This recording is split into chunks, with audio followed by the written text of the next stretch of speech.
내가 남편복 하나.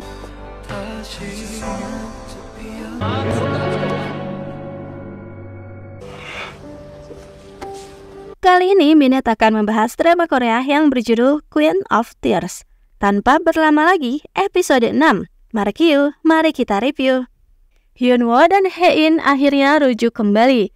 Mereka berjanji akan selalu bersama, dan lagi mesra-mesranya malah diusir oleh petugas. Hae-in lalu ingin makan malam dengan ramyeon saja, karena seumur hidup ia belum pernah mencicipinya. Dengan hati yang tegar, Hae-in terus membahas mengenai cara pemakamannya nanti.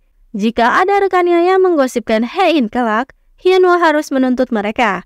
Dan Hae-in ingin Hyunwoo berduka untuknya, menangis untuknya, dan lebih baik dilakukan jika di depan banyak wartawan.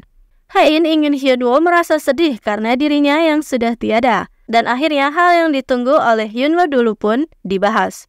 Hae-in membahas mengenai surat wasiat. Ternyata Hae-in dipaksa membuat wasiat itu atas desakan ibu.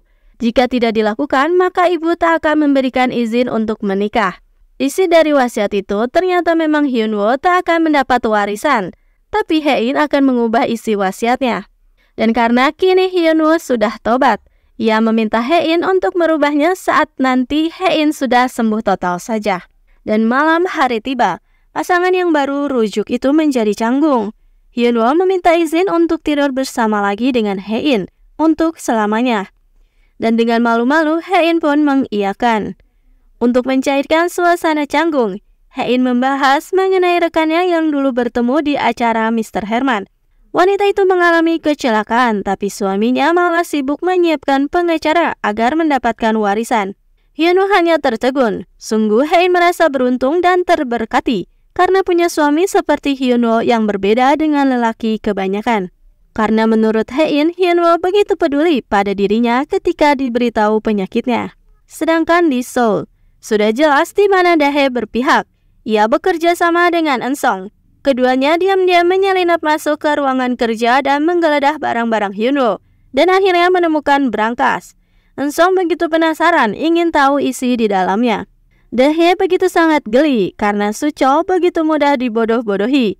Diketahui Suchol tak suka wanita yang lebih tua, jadi Dahae merubah identitasnya. Ia ternyata 5 tahun lebih tua dari Suchol. Kira-kira apa reaksi Suchol saat tahu kebenaran itu? Sedangkan Mak Chonblang, Grace, terus mencari keberadaan Hyunwoo dan Hae-in. Dan di rumah, Bibi Macan menjadi melankolis. Ia marah-marah karena tak diperbolehkan untuk membeli ginseng liar milik ibu Hae-in yang akan diberikan pada Suchol. Bibi mengatakan ia akan memberikan untuk Hae-in. Mendengar hal itu, Suchol dan ibu pun merasa konyol karena Hae-in tak membutuhkan ginseng itu karena Hae-in sangatlah kuat. Dan kini Bibi Macan mendatangi kakaknya, yaitu ayah Hae-in. Ia ngamuk-ngamuk lalu menangis sendiri, merasa kasihan dengan nasib kakaknya itu. Bibi Macan tak bisa mengatakan kebenaran pada seluruh keluarganya. Dan tanpa Hae-in tahu, ternyata Hyunwoo menemui dokter di Jerman. Ia memberi sedikit tekanan akan menuntut dokter itu, karena harusnya dokter itu tak menyerah begitu saja atas kondisi Hae-in. Padahal Hae-in sudah memberikan donasi besar untuk penelitian di rumah sakitnya. Dan akhirnya Hae-in pun diberi kabar baik, jika ada cara untuk bisa meningkatkan sel darah putih Hae-in, yaitu dengan cara injeksi. Dan hasil dari black box yang dipinta Hyunwoo sudah jadi. Ternyata memang itu adalah perbuatan dari Dahae, istri dari Suchol, yang menaburkan makanan hewan saat perburuan kala itu. Eun-sung mendatangi alamat kartu nama yang ia temukan di kamar pribadi Hyunwoo, dan akhirnya mendapatkan bukti dari video itu. Grace pun murka pada Dahae karena ia tertangkap black box sebuah mobil yang melintas. Para penjahat ini benar-benar bermuka dua. Mereka menggerogoti keluarga Queens dari dalam. Suchol masih saja berusaha membujuk kakek tentang proyek resortnya. Dahae juga ada di sana menemani. Dahae lalu mengingat pertemuan pertamanya dengan suami bodohnya itu. Saat kecil, keluarga Queens mengunjungi panti asuhan. Ternyata Dahae dan Eun-sung berada di satu panti asuhan yang sama. Grace melancarkan aksinya. Ia menjelek-jelekan Hyunwoo pada ibu Hae-in, berkata jika Hyunwoo sudah menjegal Suchol tentang proyek resortnya. Bibi Macan punya insting yang tajam. Saat makan siang bersama, Bibi mengatakan jika anak Suchol sungguh tak mirip dengannya. Tapi Grace langsung mengatakan jika sudah dilakukan tes DNA akan hal itu dan DNA-nya cocok dengan Sucho. Namun Sucho pun menjadi marah pada keluarganya. Di Jerman, Hyunwoo merasa cemburu karena Haein membahas mengenai cinta pertamanya, yaitu pria di bus. Tanpa Hyunwoo sadari jika ternyata pria di bus itu adalah dirinya. Dulu sebelum menikah, Haein selalu mengikuti Hyunwoo pulang dengan mengikuti bus yang Hyunwoo naiki. Ternyata Haein juga kesemsem pada Hyunwoo. Berkat video viral Haein yang mengunjungi Yeongduri, desa itu kini menjadi terkenal, didatangi banyak sekali orang dan kini menjadi destinasi wisata. Hyunwoo dan Haein mencari gembok cinta milik mereka dahulu, namun tak bisa menemukannya. Mereka melanjutkan kencan romantis lagi di Jerman, dan saat berjalan-jalan menemukan sebuah toko yang menjual daun semanggi berhelai 4. Katanya itu membawa keberuntungan. Haein pun membeli daun itu.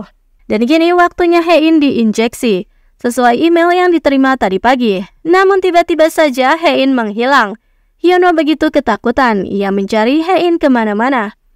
Hyunwoo tambah cemas kala melihat ada sebuah kecelakaan yang tak jauh dari situ, berpakaian sama seperti Haein.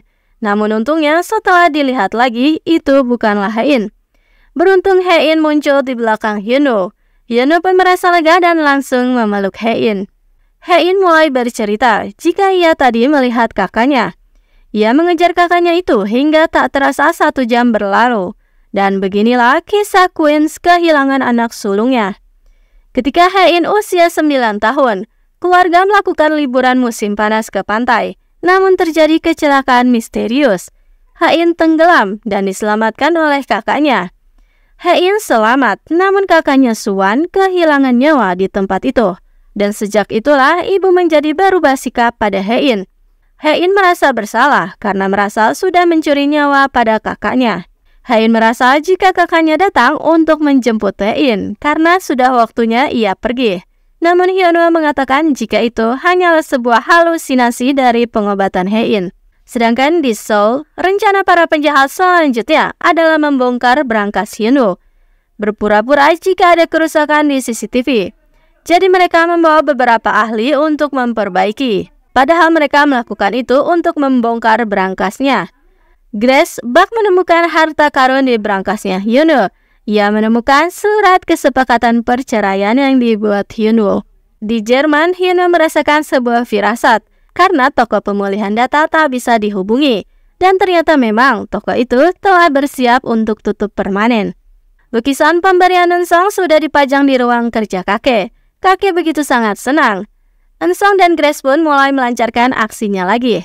Sengaja membuat kakek kebingungan dengan mengatakan, jika masalah resort, sebenarnya Eun-sung pun sudah membahas dengan perusahaan saingan kakek.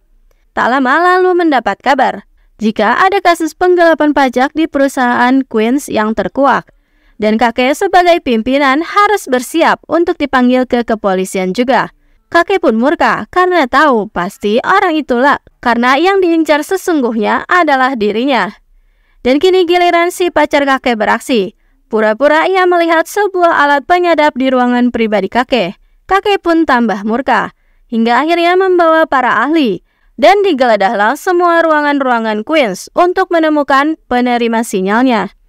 Hingga tentu saja itu menuju ke ruang pribadi Hyunwoo. Dan ditemukanlah alat penyadap itu. Dan seperti sudah diduga, Eun-sung melihat kejadian itu dari kamera tersembunyi yang dipasang di lukisan pemberiannya. Eun-sung pun menyeringai puas. Hyunwoo meminta bantuan pada temannya untuk mendatangi toko pemulihan data. Namun, toko itu memang sudah tutup. Hyunwoo tentu tak kalah cerdik. Ia sangat pintar dan perhitungan. Ternyata menyimpan mobilnya di sana. Meminta teman untuk mengambil memori kamera di mobilnya untuk mengetahui siapa orang yang telah berkunjung ke toko itu. Haein pun diberitahu ibu jika suaminya Hyunwoo sudah menyadap ruangan kakek. Tapi tentu Haein tak percaya. Karena merasa kesal, akhirnya ia mematikan ponselnya. Haein berpura-pura tak terjadi apapun, meminta Hyunwoo untuk tak mengangkat telepon jika keluarganya menelpon. Tak lama, Haein segera mematikan telepon Hyunwoo. Kembali ke Seoul. Akhirnya isi berangkas Hyunwoo dibuka dan terbacalah oleh seluruh keluarga Queens. Surat cerai yang Hyunwoo buat terpampang nyata di sana. Dan sudah tegang begitu, Grace pun menambahkan info jika Hyunwoo sering bertemu dengan temannya yang pengacara, dan ia adalah pengacara perceraian. Ditambah temannya itu bekerja di firma hukum milik saingan keluarga Queens. Dan akhirnya kakek menyimpulkan, jangan-jangan Hyunwoo jugalah yang sudah melaporkan kasus penggelapan pajak. Kakek benar-benar sudah murka pada Hyunwoo. Di tempat lain, Bibi Machan mengetahui jika pacar kakek sudah memasukkan identitasnya. Ternyata wanita itu bukanlah bernama Moh Soo-hee, tapi nama aslinya adalah Oh Sun-young yang sudah tiada 30 tahun lalu. Dan mengejutkannya lagi, Oh Sun-young berada di penjara karena tuduhan perzinahan dan ia melahirkan seorang putra di sana. Sungguh berita yang mengejutkan. Di Jerman, Hyunwoo begitu bersemangat. Ia berlari mendatangi toko penjual semanggi lagi dan memborong semuanya. Sedangkan Hae-in mengantri untuk membeli kebab dengan susah payah. Ia pun memohon menggunakan penyakitnya karena ada pelanggan yang akan memborong kebab itu. Namun Hae-in menyalakan kembali ponselnya. Sungguh sangat terkejut. Sedangkan Hyunwoo datang dengan senang dan Hae-in pun membuang semua daun semanggi itu. Ia lalu memperlihatkan surat perceraian di ponselnya. Baru saja akan bahagia. Pasangan ini sudah dapat cobaan berat lagi. Hyunwoo pun tak bisa berkata-kata karena memang dirinya lah yang sudah membuat surat perceraian itu. Dan episode 6 pun berakhir di situ.